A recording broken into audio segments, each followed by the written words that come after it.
The strange law of the silent town. Long ago, somewhere in the quiet countryside of America, there was a small town called Bellwood.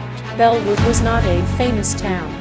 There were no tall buildings, no busy highways, no large shopping malls, in only a few wooden houses, a small church, an old library, a grocery store, and a narrow road surrounded by tall pine trees. But Bellwood had something very strange. It had a law that every person in the town followed, and the law was simple. After the clock strikes 9, nobody may speak. Nobody knew exactly why. The people of Bellwood simply accepted it. Every evening, families finished dinner before 9. Children went home. Shopkeepers closed their stores. The streets became empty.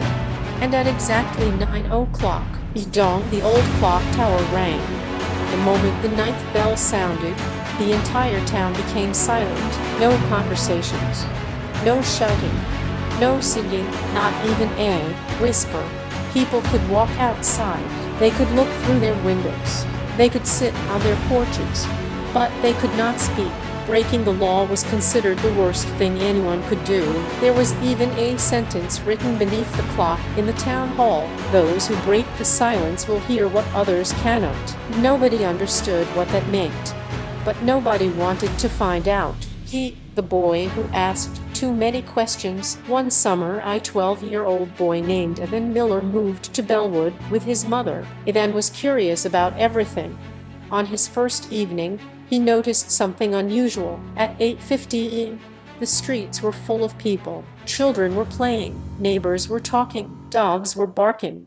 The grocery store was still open, but as the clock approached 9, everything changed. At 8:59, people suddenly stopped talking. A mother called her children home. A shopkeeper locked his door. An old man hurried toward his house. And then looked at his mother. "Mom, why is everyone leaving?" His mother lowered her voice. "Because it is almost 9. So, she looked at him seriously. "After 9, we don't speak." And then laughed. Why his mother didn't answer. Then, the clock struck 9. The entire town became silent. It then looked around. It felt as if the whole world had suddenly stopped. Then he heard something. A soft sound came from the forest. Knock, as he then looked toward the trees. Knock, knock. Someone or something was knocking on a tree. He wanted to ask his mother about it, but she placed one finger against her lips. The old library the next morning, and then went to the town library. The librarian was an elderly woman named Mrs. Clara White. She had lived in Bellwood for more than 70 years. He then walked toward the old history section. "Mrs. White, why can't people speak after 9? The old woman froze. She slowly looked at him. "Who told you about that?" "My mother." Mrs. White sighed. "Some questions are better left unanswered." "But wait," she stared at the clock hanging above the library door. Then she whispered, "Because the town made a promise." "What promise?" Mrs. White didn't answer. Instead, she walked toward a locked wooden cabinet. She took out a small silver key. Then she opened the cabinet. Inside was an old black book. The cover had only 3 words: "The Silent Town." And his eyes widened. "What's inside?" Mrs. White held the book tightly. "Something that should have remained forgotten. The story of 1923. Mrs. White finally opened the book. Inside were pages covered with faded handwriting. She pointed to a date.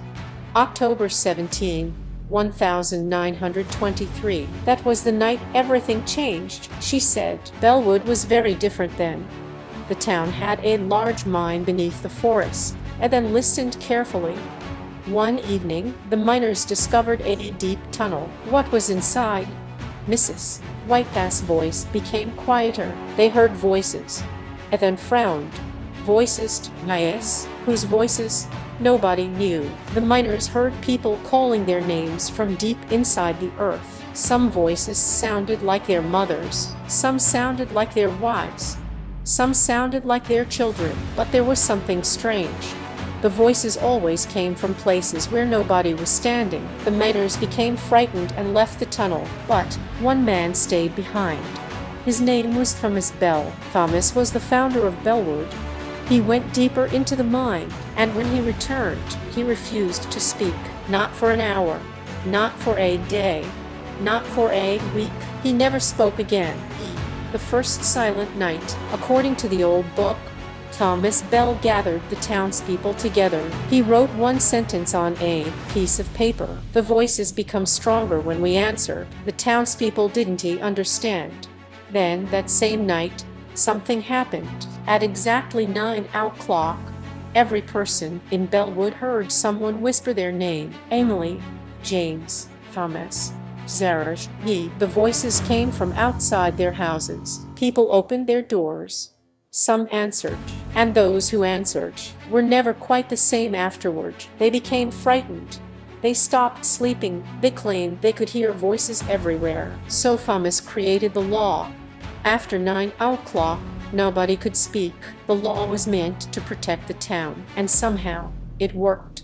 For 100 years, and then breaks the law. And then wasn't he convinced? He believed there had to be a logical explanation. Maybe it was an old superstition.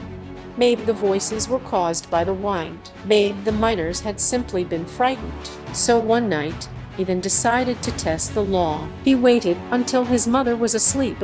Then he quietly opened his bedroom window. The clock showed 8:58, and then walked outside. The town was empty. He waited. Dong, 9 o'clock.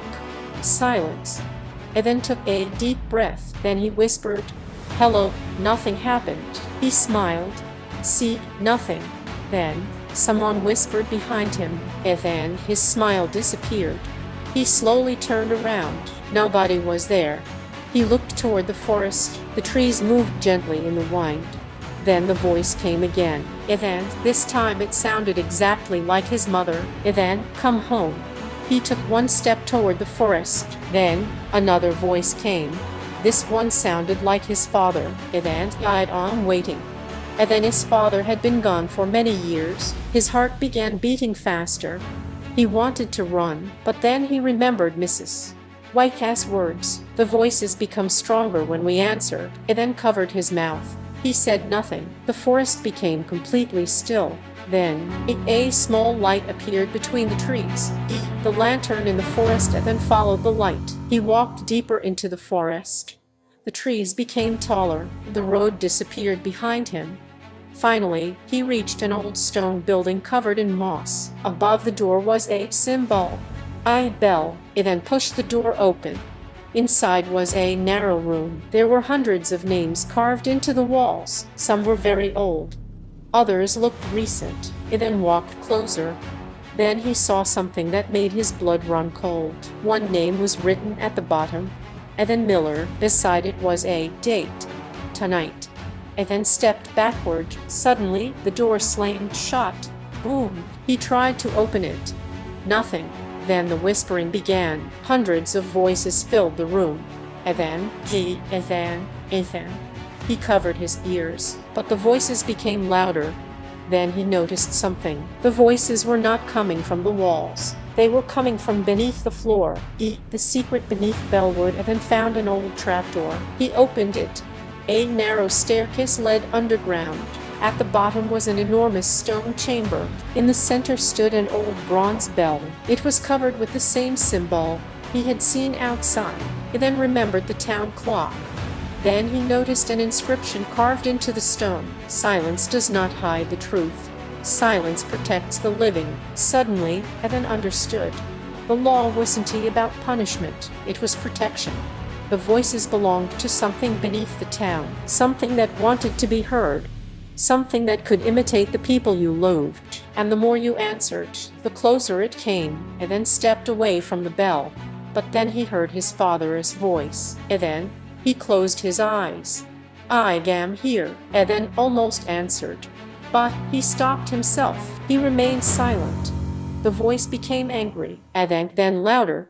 And then the entire chamber shook. The bronze bell began to move. Dong! A deep sound filled the underground chamber. The voices suddenly disappeared. Silence returned. The old man's secret. When Ethan opened his eyes, an old man was standing beside the staircase. It was Mr. Samuel Carter, the oldest person in Bellwood. He looked at Ethan sadly. "You found it." Ethan couldn't speak. Samuel smiled. "You understand now?" Ethan nodded. Samuel pointed toward the bell. "Every generation, one person discovers the truth." Way. Samuel looked at the stone ceiling. "Because secrets have a way of finding curious people." He explained that the town had protected the secret for more than 100 years. The strange voices were not ghosts. They were echoes created by something unknown beneath the earth. Nobody knew what it was. Nobody knew where it came from. But the town had learned one thing. It could imitate anyone, and it could use the voice of someone you loved to make you answer. The silence was the only protection.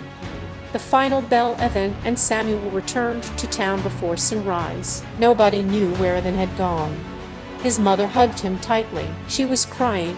Ethan wanted to tell her everything, but Samuel stopped him. Some stories are dangerous when spoken aloud. Ethan understood. That night, the clock tower rang again. Gong. The people of Bellwood became silent. But this time, Ethan was not afraid. He stood beside his bedroom window and looked toward the forest. The trees were still. The moon was bright, and somewhere far away, he heard a faint sound. Knock. Then another knock. He then closed the window.